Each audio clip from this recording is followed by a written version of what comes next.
समाज पार्टी की आज इस समीक्षा बैठक में उपस्थित जिलाध्यक्ष पृथ्वीराज कश्यप जी, महिला जिलाध्यक्ष आशा देवी जी और हमारे आज संख्या ज़्यादा है तो सब लोगों के नाम लेंगे तो बहुत लंबा समय लगेगा क्योंकि जिलाध्यक्ष जी ने ही बहुत लंबा बोल दिया है, इसलिए हम थोड़े ही शब्दों में कहेंगे। सभी हमारे कार्यकर्ता बंधु इस संघर्ष के समय में जिस तरह से भयंकर सर्दी में आप लोगों ने यहाँ आके और अपना कीमती समय दिया है, इसके लिए मैं बहुत बहुत धन्यवाद देना चाहता हूँ, आपके आभारी हूँ।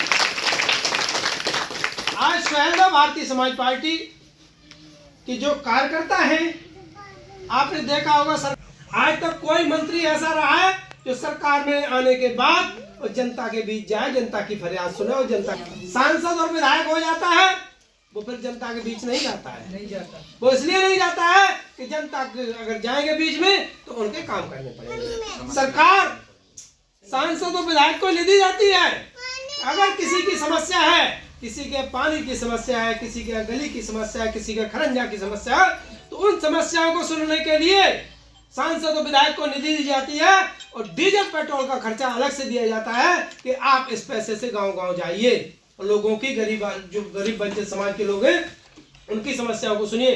कितने सांसद विधायक समस्याएं सुनते जाके।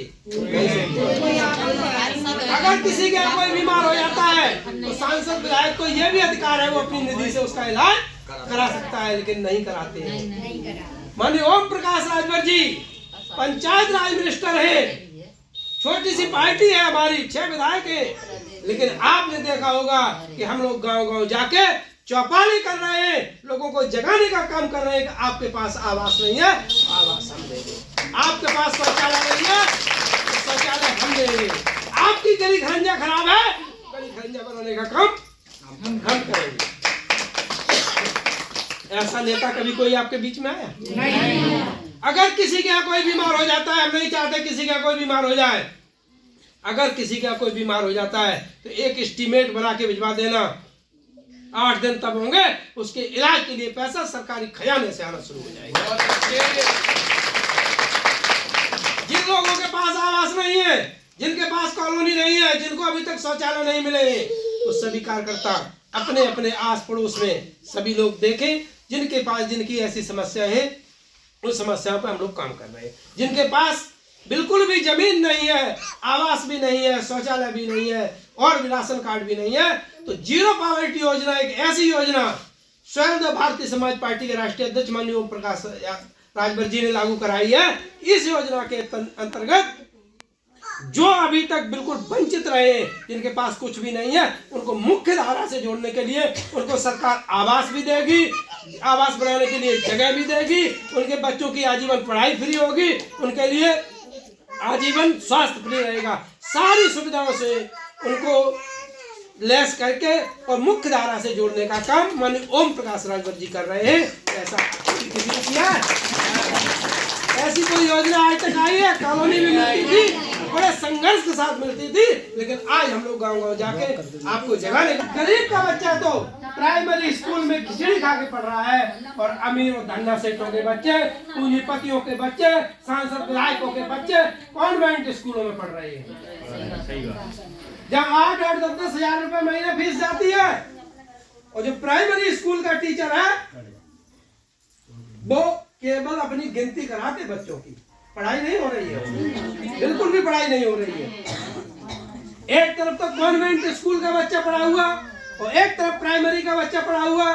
जब पेपर एक होता है, जैसे आईएएस की परीक्षा हो रही है, आईपीएस की परीक्षा हो रही है, एसडीएम के लिए पेपर दे रहा है, तो वो पेपर जब आईएएस आईपीएस के लिए यूपीएससी की परीक्षा देगा, तो जब पेपर एक दे दिया जाएगा तो प्राइमरी वाला बच्चा उस कॉन्वेंट वाले बच्चे की बराबरी कर पाएगा? नहीं कर पाएगा। इसलिए हम लोग लगातार संघर्ष कर रहे हैं कि किसी भी तरह से सरकार में रह के सरकार से लड़ाई कर रहे हैं, सरकार से मांग कर रहे हैं कि शिक्षा एक होनी चाहिए, शिक्षा तकनीकी एवं रोजगार परक होनी चाहिए।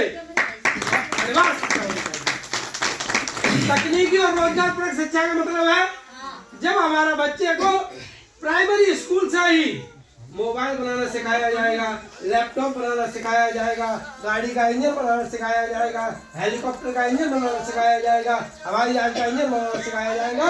तो बच्चा हमारा पढ़ लिख के अगर उसे नौकरी नहीं मिलती है तो वो अपनी कहीं भी दुकान डाल के अपने परिवार का भरण पोषण तो कर सकता है। आज महंगी शिक्षा की वजह से गरीब किसान मजदूर की कमर टूट चुकी है पूरी तरह से।